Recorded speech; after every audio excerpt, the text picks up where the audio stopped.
Ilulunsad ng 1st Marine Brigade ang Fishermen's Forum sa susunod na taon upang mapalawak pa ang kaalaman ng mga mangingisda pagdating sa maritime laws. Ito ang sinabi ni 1st Marine Brigade Commander Brigadier General Larry Batalla. Mahalagaan niyang malaman ng mga mangingisda ang mga ipinagbabawal na gawain pagdating sa pangingisda at iba pang may kaugnayan sa yamang dagat.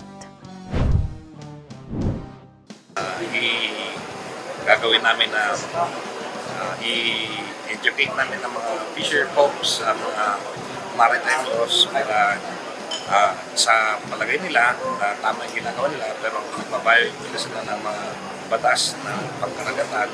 Kaya one of our endeavor is to teach them yung mga maritime laws natin dito. Actually, we have coordination and collaboration with the police dito sa Maguindanao and even in Cotabato City.